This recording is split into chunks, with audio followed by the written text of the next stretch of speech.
Assalamualaikum warahmatullahi wabarakatuh. Bismillah, alhamdulillah, wassalatu wassalamu ala rasulillah Sayyidina wa maulana Muhammad ibn Abdillah wa ala alihi wa sahbihi wa mawalah amma ba'd. Faya ibadallah ittaqullaha haqqa tuqatihi wa la tamutunna illa wa antum muslimun.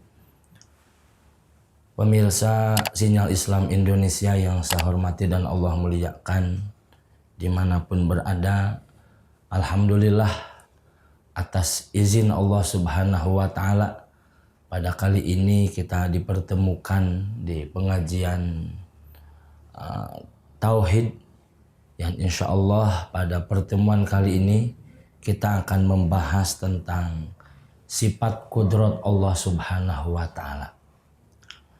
Para pemirsa Sinyal Islam Indonesia dimanapun berada,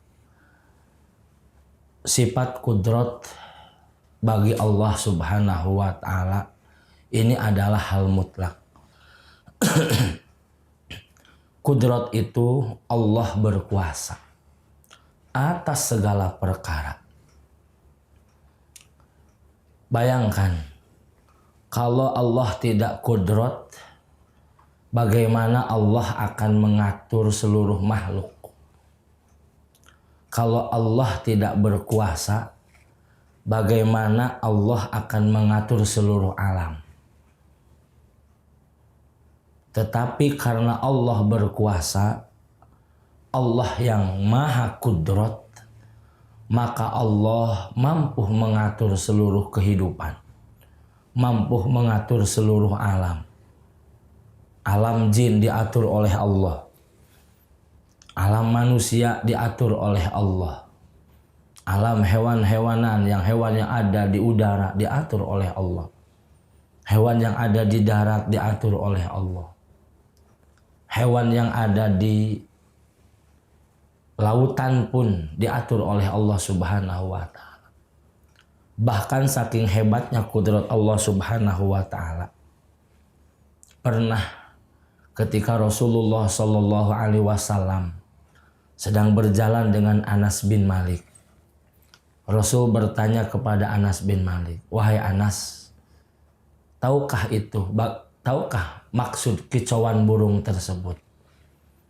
Maka kata Anas bin Malik, "Allah wa rasuluhu a'lam." Allah lah yang lebih mengetahui maksud daripada kicauan burung. Maka kata Rasulullah, "Wahai Anas, itu burung sedang bermunajat kepada Allah." Kata burung, "Ya Allah, Engkau jadikan aku seekor burung yang tidak bisa melihat sehingga aku tidak bisa bebas terbang kemana-mana. Karena aku tidak bisa melihat, hanya bisa diam di sini." Beda kan kalau dengan manusia. Manusia tidak bisa melihat, masih bisa hilir mudik, barat, utara, timur, selatan. Kenapa? Karena masih bisa ada yang dipegang.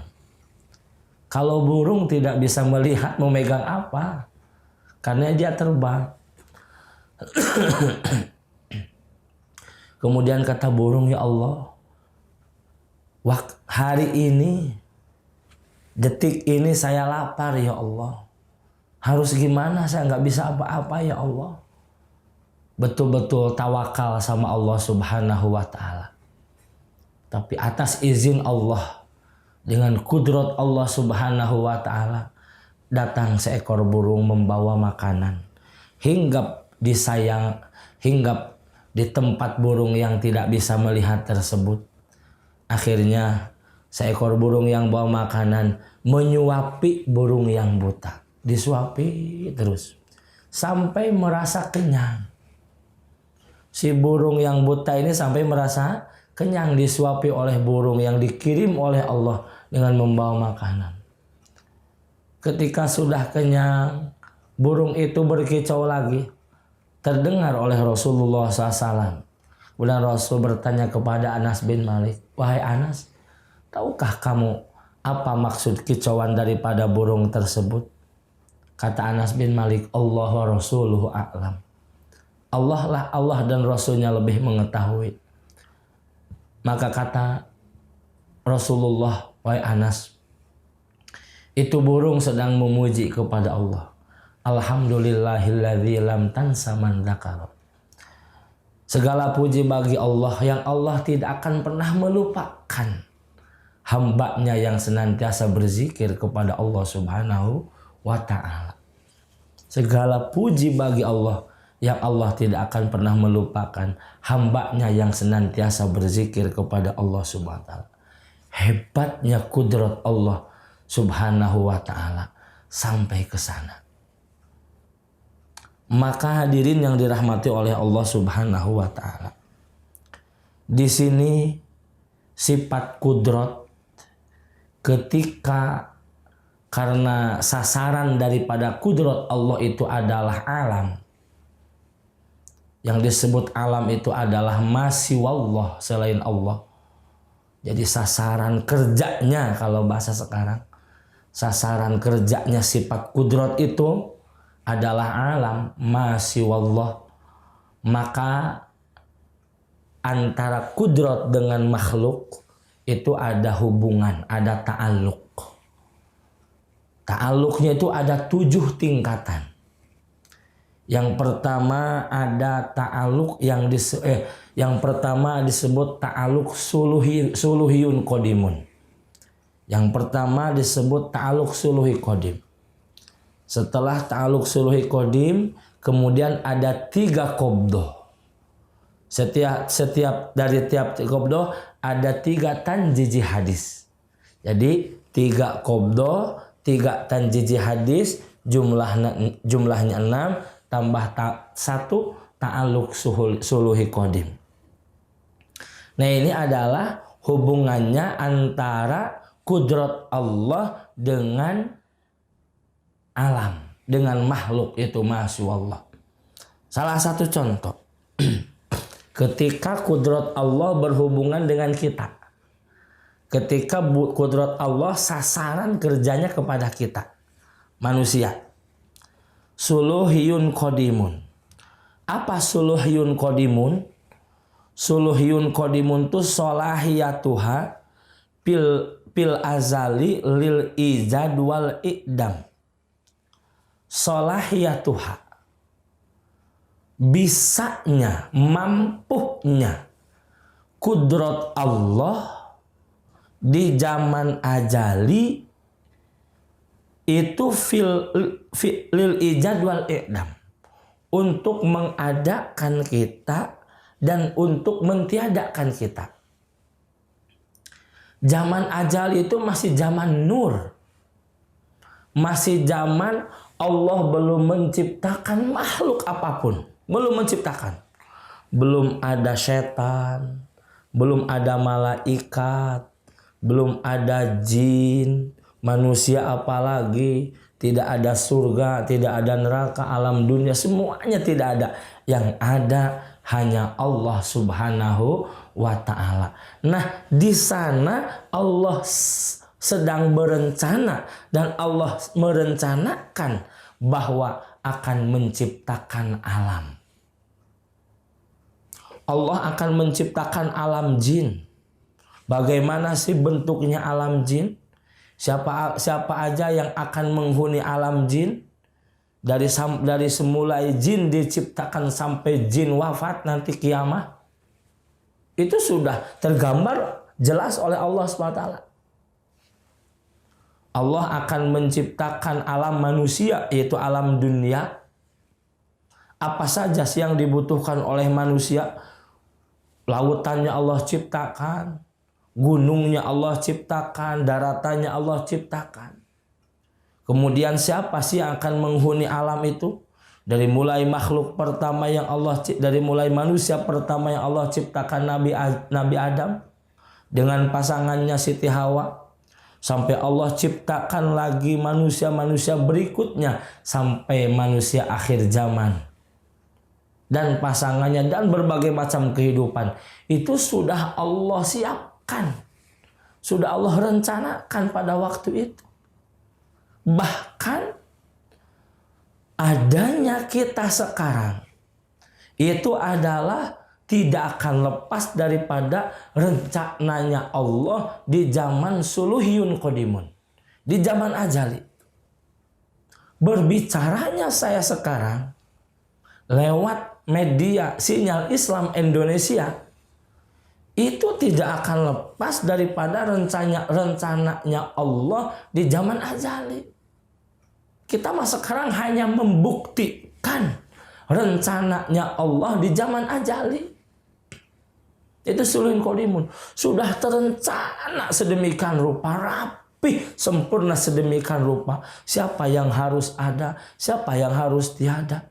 Bahkan siapa yang harus ada cuman sebentar, hanya mampir lewat rahim, wafat di dalam rahim, keluar ke alam dunia hanya dikuburkan saja. Ada bahkan hidup di alam rahim, keluar ke dunia hanya beberapa menit, beberapa jam, kemudian meninggal dikuburkan. Atau ada di alam dunianya lama umurnya, ada yang tidak lama, ada yang sebentar. Itu semuanya sudah direncanakan oleh Allah SWT di zaman ajali. Nah inilah suluhiyun qadimun. Mampunya Allah di zaman ajali untuk mengadakan dan mentiadakan manusia. Setelah zaman ajali, kemudian setelah zaman ajali, maka langsung kepada tanjiji hadis. Tanjiji hadis pertama. Apa tanjiji hadis pertama? Tanjiji hadis pertama adalah Allah menciptakan Nabi Adam. Nabi Adam oleh Allah diciptakan dengan pasangannya Siti Hawa. Ya, dengan pasangannya Siti Hawa.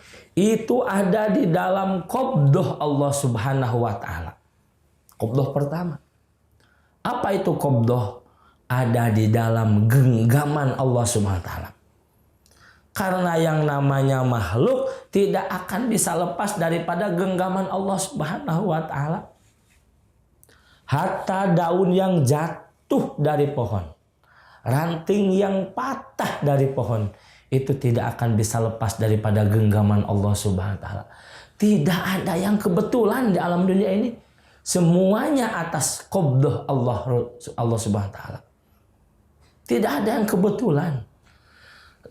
Semuanya atas izin Allah. Semuanya ada di dalam qabdah genggaman Allah Subhanahu wa taala. Ya kalau manusia setelah direncanakan sedemikian rupa, Allah titipkan kita lewat orang tua kita, lewat bapak kita, lewat ibu kita. Allah titipkan kita di dalam rahim ibu kita. Allah titipkan kita di dalam rahim ibu kita. Ya. Dan Allah urus di dalam rahim itu, di dalam genggaman Allah, di qabdah Allah, Allah urus kita. Allah urus kita di dalam di alam rahim sana. Sampai makanan pun Allah suplai. Ya, makanan pun Allah suplai, apa yang ibunya makan dimakan oleh bayi yang ada di dalam rahimnya. Masya Allah. Ini hebatnya Allah Subhanahu wa taala. Setelah itu manusia terlahir ke alam dunia. Manusia terlahir ke alam dunia, itu adalah tanjiji hadis kedua. Manusia terlahir ke alam dunia, itu disebut tanjiji hadis kedua. Dan ketika manusia ada di alam dunia, itu tidak akan lepas daripada qabdah Allah Subhanahu wa taala, diurus oleh Allah Subhanahu wa taala dalam genggamannya. Bayangkan asalnya ketika bayi belum lahir, dalam inang ibunya tidak ada ASI. Tidak ada ASI. Tapi ketika bayi terlahir, Allah kirimkan ASI lewat inang ibunya untuk makan bayi tersebut. Allah kirimkan ASI, Masya Allah. Ada dalam qabdah Allah, ada dalam genggaman Allah SWT. Manusia bayi, Allah kirimkan rezekinya lewat ASI. Ketika sudah sampai pada masa anak-anak, Allah kirimkan rezekinya lewat makanan hasil usaha orang tuanya. Ketika sudah dewasa, Allah kirimkan rezeki masih dari bantuan usaha orang tuanya. Ya, menginjak dewasa Allah kirimkan rezeki lewat usahanya. Semakin tua, semakin terus Allah kirimkan rezeki semakin banyak lewat karyanya, lewat usahanya. Qabdah Allah Subhanahu wa ta'ala. Itu dalam qabdah kedua. Kemudian manusia wafat. Manusia wafat. Wafat manusia dimasukkan ke alam kubur. Wafat manusia dimasukkan ke alam kubur. Di alam kubur ada yang mendapatkan nikmat Allah dan ada yang mendapatkan siksanya Allah Subhanahu wa ta'ala. Itu ada dalam qabdah Allah SWT. Tidak akan lepas daripada qabdah Allah di alam kubur pun. Jadi ketika manusia dimasukkan ke alam kubur, bukan hanya tidur di tanah, bukan hanya membusuk daging kita, tinggal tulang belulang, bukan. Itu mah badan ini, jasad ini yang membusuk. Tetapi ruh yang ada dalam jasad kita, inilah yang akan diurus oleh Allah Subhanahu wa ta'ala. Mendapatkan nikmat kubur, mendapatkan siksa kubur. Atau bahkan ruh dengan jasad, ada ulama yang mengatakan bukan cuma ruh saja yang mendapatkan nikmat, tapi karena jasad ini pun ketika kita taat kepada Allah, jasad ini ikut andil taat kepada Allah. Ketika kita maksiat kepada Allah, jasad ini pun ikut andil maksiat kepada Allah. Maka ruh dan jasad inilah ketika taat pantas untuk mendapatkan, merasakan nikmat daripada pengabdian dirinya kepada Allah Subhanahu wa ta'ala. Ketika jasad ini maksiat kepada Allah Subhanahu wa ta'ala, ruh dan jasad ini maksiat kepada Allah Subhanahu wa ta'ala, maka di alam kubur pun ruh dan jasad inilah yang pantas untuk mendapatkan, merasakan pedihnya siksa Allah Subhanahu wa ta'ala. Na'udzubillah summa na'udzubillah. Oleh karena itu maka ada sebagian ulama, ketika manusia masuk di alam kubur itu tidak akan lepas dengan qabdahnya Allah Subhanahu wa ta'ala. Ada yang mengatakan jasad dan ruh inilah yang akan mendapatkan nikmat, jasad dan ruh inilah yang akan mendapatkan siksa. Maka kalau yang mendapatkan siksa, badannya, daging kulitnya membusuk, tulang belulangnya pasiksa kemana-mana, hancur kemana-mana. Itulah. Tapi ada juga yang mendapatkan nikmat Allah dari ujung rambut sampai ujung kaki. Meskipun ada di dalam tanah ribuan tahun, ratusan tahun, puluhan tahun, jasadnya masih utuh. Bahkan bukan cuma jasad, kain kafan yang membungkusnya pun masih utuh. Padahal kain kafan tidak ikut andil apa-apa. Tetapi karena kain kafan bersentuhan dengan jasad yang mulia, yang jasad ini dipakai sujud, ruku, taat kepada Allah Subhanahu wa ta'ala, jasad ini dimuliakan oleh Allah Subhanahu wa ta'ala. Tanah memuliakannya, hewan yang ada di dalam tanah memuliakannya. Bahkan yang menempel kepada jasad ini, yaitu kain kafan pun tidak dibusukkan oleh Allah Subhanahu wa ta'ala, padahal sudah puluhan tahun. Begitu dimuliakan oleh Allah Subhanahu wa ta'ala ketika orang sering sujud, ruku kepada Allah, sering mengabdi kepada Allah. Masya Allah, ya Rahman, ada di dalam qabdah Allah Subhanahu wa ta'ala. Ketika manusia dibangkitkan nanti setelah kiamat, hancurnya alam dunia, dibangkitkan setelah kiamat, dikumpulkan di alam mahsyar, maka tetap manusia ada di dalam qabdah Allah Subhanahu wa ta'ala. Ketika di alam mahsyar, manusia ada yang merasakan payah kepayahan, sangat payah, panasnya luar biasa. Panasnya luar biasa, payahnya luar biasa. Bahkan dalam keadaan hurratan urratan, kata Rasulullah. Manusia dikumpulkan di alam mahsyar dalam keadaan telanjang bulat tanpa ada selai kain pun yang menutupinya. Manusia dikumpulkan di alam mahsyar tidak memakai alas kaki. Tidak. Dikumpulkan di alam mahsyar tidak. Maka kata Siti Aisyah, ya Rasulullah, kalau manusia dikumpulkan di alam mahsyar, kami malu ya Rasulullah. Kami malu ya Rasulullah. Tapi kata Rasul, mau bagaimana malu wahai Aisyah? Sebab kita memikirkan apakah kita akan selamat atau tidak. Maka rasa malu sudah tidak ada wahai Aisyah. Yang ada adalah saya selamat atau tidak, saya selamat atau tidak. Itulah. Sehingga rasa malu pun tidak ada. Maka di alam mahsyar ada yang mendapatkan siksaan dengan panas teriknya alam mahsyar. Tapi ada yang merasakan fi dhillin, di bawah naungan Allah Subhanahu wa taala, tidak akan merasakan panas teriknya di alam mahsyar karena ada di dalam naungan Allah Subhanahu wa taala. Setelah itu di alam mahsyar manusia akan digiring oleh Allah, ya, giring pada Nabi Adam dan akhirnya kepada Nabi Muhammad sallallahu alaihi wasallam. Ketika itu Rasul bersujud meminta syafaat kepada Allah, kata Allah, ya Muhammad, irfa ra'saka washfa man tushfa. Angkat kepalamu wahai Muhammad.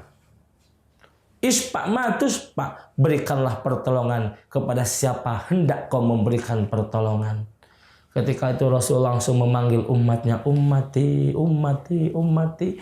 Umat Rasul dipanggil oleh beliau, maka akan berkumpul umat Rasulullah pitah taliwai Muhammadin sallallahu alaihi wasallam, akan berkumpul di bawah benderanya Nabi Muhammad sallallahu alaihi wasallam. Setelah berkumpul maka manusia akan mengalami alam hisab. Dihisab amalnya.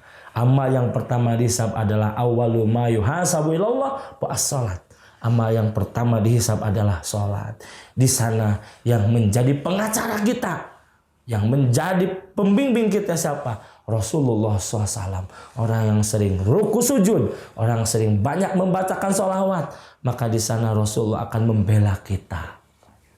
Bahkan ketika mizan pun Rasul melihat orang yang lidahnya, mulutnya basah dengan sering membacakan sholawat. Rasul akan membela kita ketika di mizan. Bahkan ada satu hikayat mengatakan ketika timbang amal sudah berat ke sebelah kiri, tetapi karena dia sering membacakan sholawat, maka Rasul melemparkan selendangnya ke salah satu timbangan amal soleh, maka akhirnya jadi berat ke sebelah kanan. Syafaat Rasulullah Sallallahu Alaihi Wasallam. Setelah itu manusia terbagi dua, farikun fil jannah wa farikun fis sa'ir. Satu golongan masuk ke dalam surganya Allah dan satu golongan masuk ke dalam nerakanya Allah Subhanahu wa taala. Manusia ada di dalam surganya Allah, ada di dalam qabdahnya Allah Subhanahu wa taala. Semuanya merasakan nikmat yang luar biasa di surga. Bahkan paling nikmat di surga manusia adalah ketika bertemu dengan hadrat Allah di maqam qudusiyah. Dan ketika manusia masuk ke dalam nerakanya Allah Subhanahu wa taala, manusia akan merasakan pedihnya siksa neraka. Maka manusia tidak akan lepas daripada qabdah Allah yang ketiga ini. Mudah-mudahan kita termasuk umat Rasulullah sallallahu alaihi wasallam, terutama ya kita para pemirsa Sinyal Islam Indonesia, para krunya, pemiliknya, siapapun termasuk saya, mudah-mudahan menjadi umat Rasulullah sallallahu alaihi wasallam yang lisannya senantiasa basah dengan membacakan sholawat, yang mudah-mudahan mendapatkan syafaatul uzma dari Rasulullah sallallahu alaihi wasallam, dan mudah-mudahan kita menjadi ahli surga. Amin ya Allah ya Rabbal Alamin. Demikian yang dapat saya sampaikan. Mudah-mudahan ada hikmahnya, ada manfaatnya, jadi ilmu yang bermanfaat bagi kita. Billahi bisabilhaq. Assalamualaikum warahmatullahi wabarakatuh.